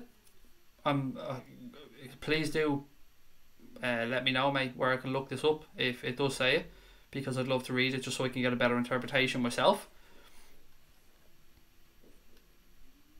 The man in der Spiegel. There you go, Brian. There you go. There you go. Do you like the man you see in der Spiegel? Just thought I'd let you know, mate, in case you didn't know you fancy going. No, I did know, Liam. Thank you, mate. Yeah, and they always put on a good show. I've seen a few of their clips before and stuff, and yeah, fair play to them. Nothing but love for them. Oh, Connor has jokes. Connor's got jokes. DT goes personal. He does, and then runs off like a little bitch with his tail between his legs. Did you see the video clip when... It wasn't the one where he was playing Mark, it was another one, and I don't know if DT's son was on the field, and I believe his son's an excellent footballer, by the way, so best, I'm genuinely here, if his son's a talented footballer, I wish him every success. I would never go to somebody's family like that. I'm being very respectful in that sense. I've genuinely heard he's quite a good footballer, and I wish him every success, but I think his son was fouled or something on the field. I could have this completely wrong, but he went bowling on like a fucking baboon onto the field. And then the other team's manager came over to him to just basically tell him to shut up, and he ran off like a little bitch. He just completely just shut his mouth when somebody put it up to him, because he's a bully, and bullies always shut their mouth when somebody puts it up to them. Why do I hate DT? If you need to ask me that question, then I'd question why you don't hate DT. Seeing the highlights of City versus Schalke, great strike by Sané against his former club. It was a beauty. It was a stunning strike. It really was. Mr. DT means Mr. Diluted Twat. Say Jose. You couldn't have it as notifications. It would get me in trouble with the birds. Fair shout, Dave. You've got me there. Although it might get you late. It might get you a little bit of action as well. Can I get a whoop whoop? DT thinks Arsenal are a big club. That says it all. Look, is football, there's thoughts about his club I don't give a shit about. I mean, everybody bigs up their club. I just don't like his attitude. I don't like the way he belittles anybody. And did you see some of his fucking Snapchat videos? I earn more money than your parents. Fuck you, you clown. First of all, you're wearing a baseball cap in a fucking nightclub, mate. So what type of shitty little establishment he must be in, I don't know. Honest to God. He's absolutely full of it. He goes around like he thinks he's fucking Scarface or something. Honest to God, he makes me laugh. Mister Hands in me pockets. Oh yeah, give it, what, yeah, fuck Cronky, yeah. He's a fucking gobshite. Oh yeah. Anyway, sorry. Yeah, I tried not to do it. I've went so long without having a little rant about him. The funny thing is, I've never spoke to this lad. I've hated him for one reason, and I'm not even gonna tell you what that reason is. But yeah, one reason from a very long time ago that let me know quite how petty he was. Pogba is a poor man's Naby Keita. Der Spiegel on the wall. Who's the biggest cunt of them all? Connor, you have absolutely nailed it. Nailed it. Except would it not be Spiegel? Spiegel is the der, not calling it the. I could be wrong. I hope I'm wrong, because that makes so much fucking. That would be sweet on a t-shirt. Craig, the Klopp and the Bayern manager have words at the end of the game. Sort of. What happened was, Klopp went to shake the manager's hand. The manager had turned to shake his own players and staff's hand, and Klopp was waiting. It was nothing sinister. It was nothing shitty. It was just much to do about nothing. And I think both managers said pretty much as much afterwards. Genie to man mark Pogba? Possibly. I think we were saying earlier on maybe Fabinho. Rants and Bants put him in a headlock, but then persisted to go back after Mark didn't do anything about Rants and Bants. Yeah, I mean, I'm actually, when I see how Mark handled this whole situation, I've actually messaged him to say, I think you've been very, very humble and very respectful. I've nothing but admiration for the way Mark Goldbridge has handled that entire situation, because I'm sure, I mean, he's in DT's head clearly, and I'm sure he could bury him if he wanted to, but he just goes about his own business, which is just another reason why I think Mark Goldbridge is a sound fella. If DT was watching this, would you say that to him? If DT was standing 6 inches from my fucking face, I would say that to him. I don't say anything on here that I wouldn't say if somebody was standing in front of my face. Nothing. Trust me. That's one thing I amn't. I don't talk bollocks. If I say something, I mean it. And if I'm wrong, I always apologise. But I don't like him. And trust me, if that prick was standing in front of my face, I would absolutely say it to him. Absolutely. 100%. I hope that answers your question. Hey Craig, sorry if I'm late. Finally scored my first hat-trick for my club. Nice one, Subi. Congratulations, buddy. I don't know what level you're playing at. Did you get the match ball? I hope you did. If not, treat yourself to one. DT goes live and calls his followers virgins on a bunch of nonsense. Yeah, exactly. I mean, I've had disagreements with people on here. They're usually trolls that are coming to have a go, and I just try and put them in their place. But yes, I don't think I've ever used the word nonce towards somebody on here. Or virgin. I don't understand it. Like, I mean, calling somebody a virgin, I know it's a phrase that's used a lot these days, but fuck off. What is he? He's the same age as me, roughly, I think. In his mid to late 30s, is that right? Maybe even 40, something like that.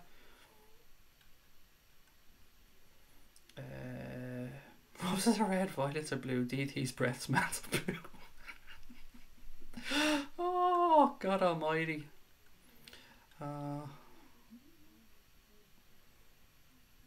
Craig looks like he's wearing one of those sheets around his neck that you get at the hairdressers. Any moment Sabrina will turn up with the blades. Oh, one of these, yeah, it's a hoodie. So you have an Argentina shirt on underneath, and I didn't really want to show through the Argentina shirt, so I said I'd pull the zip up a little bit. But you know what, now that we've talked about it, I'll get the Argentina shirt out a little bit. Because for some reason, people don't like me wearing non-Liverpool jerseys on here. I often get abused for it. What else we got? Sarri ignored Pep's handshake after the 6-0 loss. I seen that. I wonder, did he just forget and run down? But it wasn't good for him either way. Excuse me.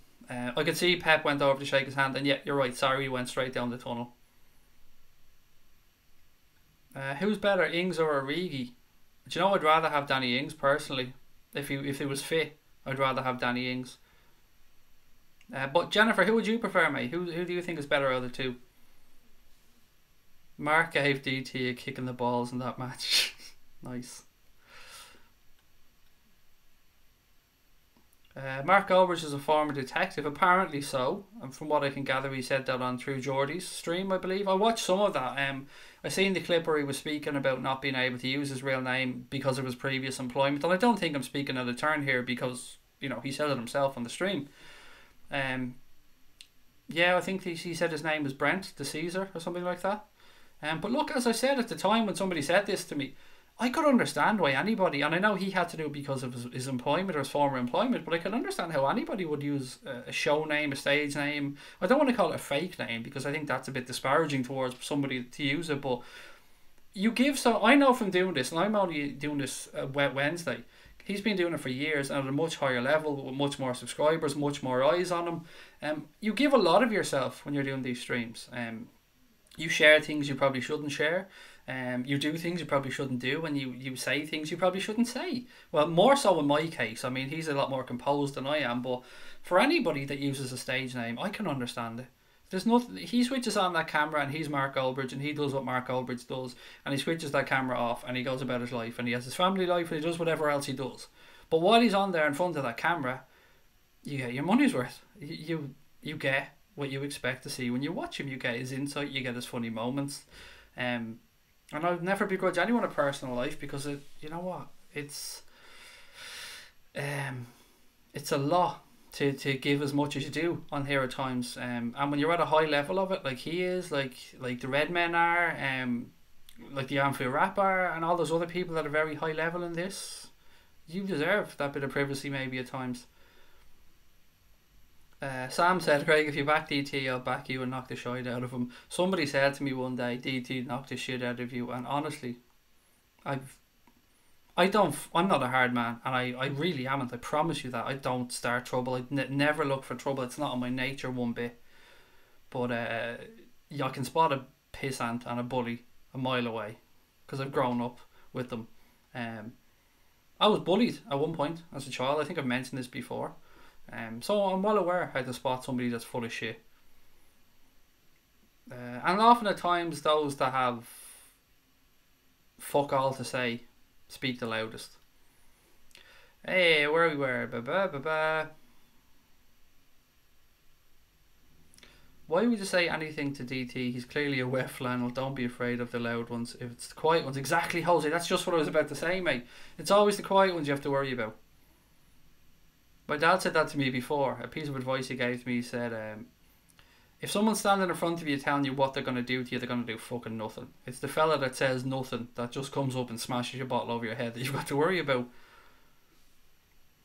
Mark Goldbridge has won over even rival fans. He's a living legend. He's very good at what he does. And yeah, you cannot argue with him. He's very, very good at what he does.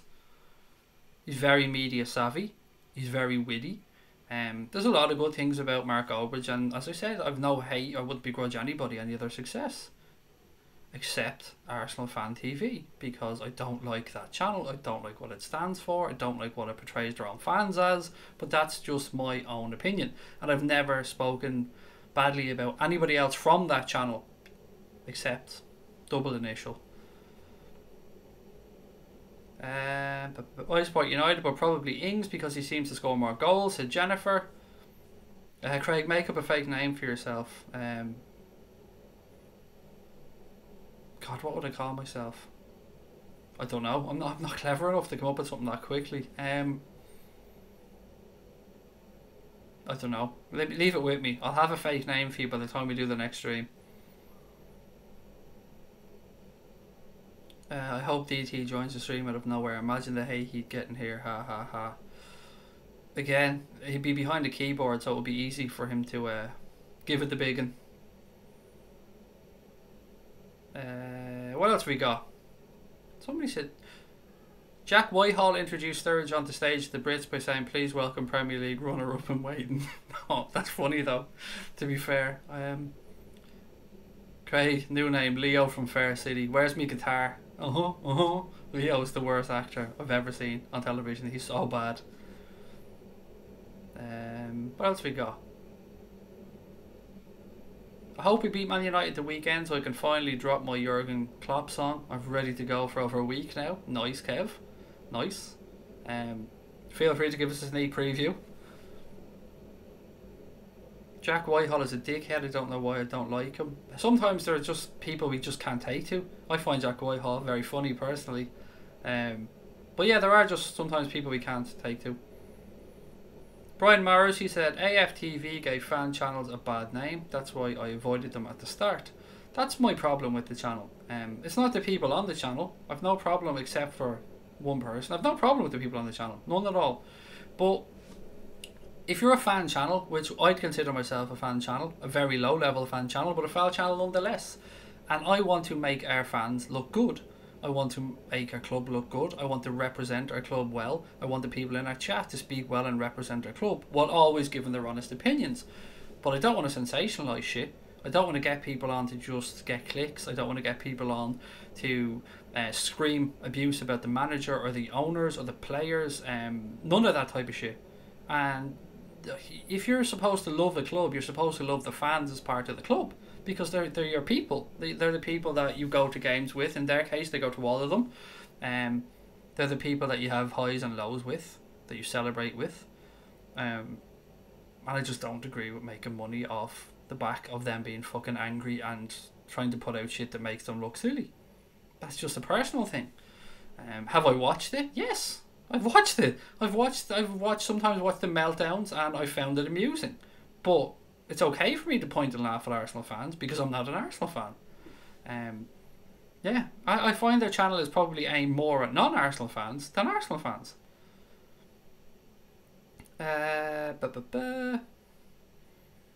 Any team that can keep Bayern from scoring plays well, in my opinion, said Rod. A 0-0 at home isn't the worst result. It absolutely isn't. Going over there with a clean sheet isn't too bad. Craig's new name is Fergal Sharkey. I mean, we're going old school there, pal. We're going really old school there. I love your Van Dyke hair, mate. Sexier now than ever. Thank you. It's going to be Rude Hullets by next week. I'm going to come out here and going to have long ass hair next week. Watch. Trust me, Craig. In 2 weeks, I'll have an afro. I'd love to be able to grow an afro. No joke. I mean, I said this before. If I would be full on like what's the guy's name from the Roots band that puts the comb in his hair? Oh, don't put it in the chat. Don't tell me. I want to think of his name. I'd be fully on like him anyway. I mean, I'd defo have if I could grow an afro, Maro and Fellaini style afro here, like I would be full on, have a comb in it. What is the guy's name from the Roots band? Questlove, isn't it? Yes, Questlove. I love Questlove. Love his hair, love his music, love everything about the man. He's just damn cool. Prediction for the United game, I'd take a draw off Offered now, considering the form that they're in, said Jack Ryan. I'm with you, Jack. I would take a draw right now and go back top of the league and know that Manchester City have to go there as well. But we're capable of winning. Mighty Lad said, have to say I'm nervous for Sunday. I don't know what to expect. You never do against United. Form goes out the window at times in these games. It can be a battle of attrition. It can be sometimes down to who makes a fucking stupid mistake, who picks up a silly card. It's going to be interesting. I think it's going to be a much more entertaining game than the previous ones against United when Mourinho's been there and he's just tried to sit back and nick something. I don't think that'll be the case under Solskjaer. I think they're kind of gone back to the more Alex Ferguson way of playing as Manchester United. High tempo, down the wings, more pressure, attack, an attack with purpose. And it could make for a very entertaining game. I hope it does. For a few years, the joke after an Arsenal loss was I'm off to watch AFTV. And imagine your club telling you to stop using their fucking name as well. I mean, that gives you an insight into how you're not going down well. Craig, we're scoring enough goals to go further in the Champions League, or do we need another striker to partner Bobby? I'd love Timo Werner, Jack. Personally, I'd love another striker. 4 into 3 isn't bad. As far as I'm concerned, you need somebody to be able to rotate in. You need to give the lads a rest. But I've said before, I'm confident on Timo Werner. Just a gut feeling, no inside information, but I'm confident. I think Shaqiri has to start against United, said Sonny. I will be amazed, absolutely amazed if Shaqiri starts against United. I have to say, mate, amazed. Somebody suggested that there might be something between himself and Klopp. I haven't seen it personally. I just think it's going to be Fabinho, Gini and one of Henderson, Milner or Keita. Sam said AFTV are a joke, just like Full-Time Devils. Honestly, hand on heart, I can say I've never ever seen anything from Full-Time Devils. I see the only time I've ever seen anything from them is when, is it Stephen, the guy's name? I don't even know his name. Excuse me, I'm not trying to be rude on this one. He was on Redmen. He did a clip with Chris Pajak, I think, from Redmen. And that's the only... I didn't even know that they were a thing until I thought the United Stand was the only big United channel. That's my naivety there. Craig, not gonna lie, it ain't looking good. Do you really believe we can do it? Yes, Dylan. Why isn't it looking good, mate? Honestly, why isn't it looking good? We've got a game in hand. We get something at United. Let's say a point, for instance. We get a point, we go back top of the league by 1 point. Same amount of games played. And all that we have then to do is Everton away. And that's pretty much it for the difficult away games. Tell you what, mate, I'm really confident. Did you hear about Mane's house getting robbed? And let's go back here, Dylan. Don't forget, City have a lot of games as well. And you can see tonight, pressure's ramping up on them. I don't think they will not win 11 games in a row. Did you hear about Mane's house getting robbed? We spoke about it a little bit earlier on. It's disgusting. What can you say about that other than absolute scum of the earth? Manchester Derby being switched till the end of April. I didn't know that, English Mastiff. Thank you. Honestly, I thought it was still March. End of April. Why was it switched? Is it an FA Cup thing or something like that? Did it clash with a weekend? That could be big then. I mean, I'm actually happier that's pushed back deeper into the season because there might be more in it from both clubs' sense. Keita needs to move the ball a bit quicker, said John Kelly. Guys, we're only 10 subs away from the next target of 50, so if you're watching and you haven't subscribed, please do hit that button. Help us reach our next target. We're inching bit by bit towards 9, which is closer to 10,000, and we'll get there by the end of the season. So anyone that's watching that hasn't subscribed, if you could do us a massive favour and hit that button, please do so. And thank you very much as well. I actually like Stephen Howson, said Evan. As I said, mate, I don't know him from Adam. I won't speak ill of somebody I don't know anything about. It's the only thing I've ever seen of them, that's all. I don't think he was very friendly in the little bit of the video we're seeing, but that's not enough to make a judgment on somebody. Same reason I started watching Mark last summer was his meltdowns, and then I just got hooked after his analogies and Hazard banter. I think he turned around a little bit. I think he admitted himself he used to be very anti-Liverpool fans and maybe anti-other clubs to an extent, but he's realised, I think he said himself, he's mellowed a bit. And it's weird, when I started off on here, and I keep saying we're much, much smaller than him, but when we started off on here, I never thought we'd get any non-Liverpool fans in, ever. And as the weeks have gone by, and some of them have come over from the United Stand, from the couple of times I was on there and he was on here, but even other fans, we've got some Manchester City fans, Spurs fans, Leicester City fans that pop in, and it's great. It's great to get people's viewpoints from opposition clubs and see how their season's going and get their thoughts on what they're seeing from us. And yeah, it's good. Hello Craig, going hardcore tonight, says Swifty. It's Craig 2.0, mate, remember. No more bullshit. No more hiding my thoughts. No more watering things down. I'll still be the same friendly lunatic that you've come to know, but I'm not biting my tongue anymore. Life's too short.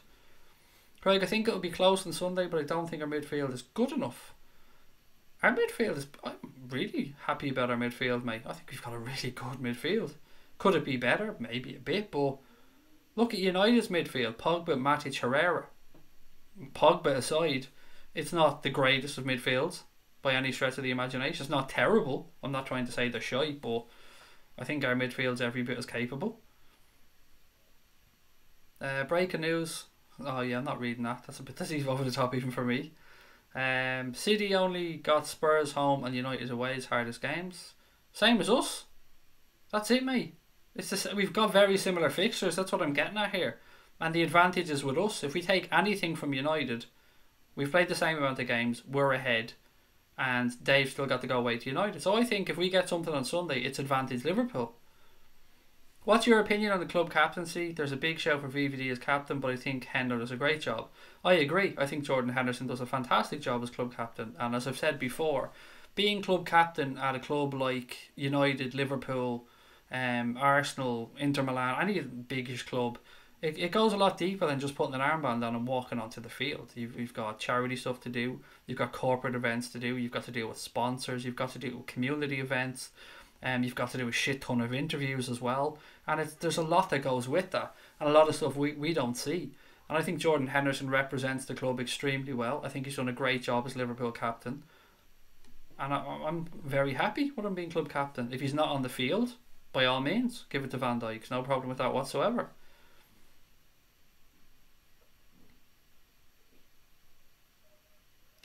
Swifty said, your soundboard say what you think. That's what football's all about. Exactly, and this is a safe environment where I think people can come in and give those thoughts, Swifty. So that's what we've tried to do, and I've received a couple of nice emails over the last week from people who say, look, I don't even support Liverpool, but I like the fact that, not me personally, but the people in our chat here have a nice friendly environment where people could come in, not get the shit trolled out of them, have a chat with people, talk about football, have a bit of fun, drop in and out whenever they want. And I love receiving those kind emails, and I make sure I respond to every single one of them, because as I said when we started, I know I don't go through everyone's comments, but as we've got busier, it's harder to, because they move quicker. But you guys take the time to write your comments. I appreciate that. I try and get through as many of them as I can, because you make this show. Without you guys, this wouldn't be a show. Without your insight, your thoughts, your passion, this shit just wouldn't work. So I'm always gonna, these shows are always gonna be about your comments. That's my difference here. I don't, probably because I don't have enough to say. I'm not as talented as a Mark Goldbridge, or as a Chris Pajak, or as a Paul Machin, or somebody who can, hold the camera, give you insight into what they're doing, and talk about things in a very eloquent manner. I just see myself as a conduit between the camera and the chat. I just want to get your thoughts out there, get your opinions out into the world, introduce as many people as I can to each other, make a nice little community here, and have a bit of fun along the way. And if we can knock DT out, I mean, it's just a win-win for everybody, isn't it? I mean, that was a joke. Jokes aside. Okay, what else we got? City has lost several times to teams outside the top 6. Exactly, it's a good point, Crosby Red. Who's the best keeper in the Premier League? Hand on heart, David De Gea. That's my honest opinion. David De Gea for me is the best. He's the best in the world. I've said that for a long time. Doesn't mean I don't love Alisson, because I do. He's fantastic. Thanks, Craig, for this. Always enjoy your streams. Find it very opinionated and enjoyable. Thank you very much, Jack. Really appreciate that, mate. Ole, ole, ole. Looks like radiation. That's a name and a half, buddy. Subbed and like. Thank you so much. Welcome to the channel, mate. Really appreciate that. Ollie won't park the bus. I don't think he will either. I think he'll come to play. We need to stay more confident. I agree with that. Lambeg Loyalist in the house, mate. How are you? Haven't seen you in a little bit. I hope you're keeping well. I like Salah coming deep and driving at the opposition. We spoke about that earlier on, and I said it shows you his intelligence as a footballer, that when he's not in the game as much, or he's getting marked out of it, he does drop deep. He does try and find his mate Bobby or Sadio Mane and play those little triangles or those little 1-2s in behind, and I love it as well, just as you've said there.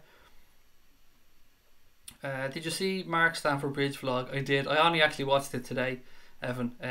It was very funny. The condom machine part with John Terry, that got me. That had me. I spat my coffee into the sitting room when I heard that. It was brilliant. Very funny. Craig, apart from some of the Liverpool greats, I think Ray Houghton was class. Our class act. He was and is, Tony. I have a lot of time for Ray Houghton. Yeah, great player as well. Who's the worst keeper in the league? Jesus, that's a tough question. Who is the worst keeper in the league? Oh, I don't know, but you know what? I'd have Leno in the conversation. Maybe that's a bit too harsh. Probably is too harsh, to be fair, and I probably haven't seen enough of him. I don't know. Speroni, I was thinking, Phil, but he doesn't play very often for Palace these days, does he? Pickford was the go-to answer, Claire. I mean, that would have been the easiest one. Joe Hart was another shout, Brian, but I was just trying to think, does he play all the time now? The Newcastle keeper got cool. What's that gentleman's name? The Newcastle keeper. I think he's got, is it an Eastern European name or something like that? Loads of Speroni shouts. I just didn't know if Speroni played enough to give him a mention. And he ditched the tracksuit bottoms as well, which I don't like. Speroni should always have tracksuit bottoms on. Dubravka, that's his name, Phil Mitchell. Kick calf fingers.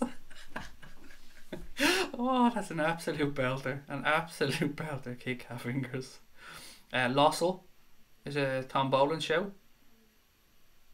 Our pundits are so bad, especially Souness, said Sam. Dubravka, another one, another shout there from Liverpool fan 9. He's well dodgy. My 7-year-old has longer arms, said Claire. Yeah, but he's a Liverpool legend now, Claire. Jordan Pickford, let's not forget that. And I know Divock Origi certainly has Pickford on his Christmas card list. Joe Hart for Brian. Don't look him in the eye or he'll shag you about John Terry. Brilliant. It was really funny. Someone from the Anfield Rap sent me a cunty reply so they can fuck themselves. Was somewhat unexpected. Unsub there, said Rod. Yeah, well look, I'll tell you what, I don't know the circumstances, but I've done it so many times. I've misread, and I don't know if they misread your comment or your intentions, Rod. It's not fair for me to say from your point of view or from theirs, mate. But I know you as a person, and I know you're a very well-meaning, nice fella. But I've misread people's comments so many times. So, you guys have seen it on here so many times. Fraser Forster, I hate that fucker, Phil. I hate him. Ever since he kicked up that penalty spot and Jimmy Milner was going to take that penalty, I have had a hex on Fraser Forster. Right, guys, I am going to say goodnight and close the stream down for the evening. I will talk to you wonderful people tomorrow, and we'll start looking ahead to the United game on Sunday. I mean, what have we got now?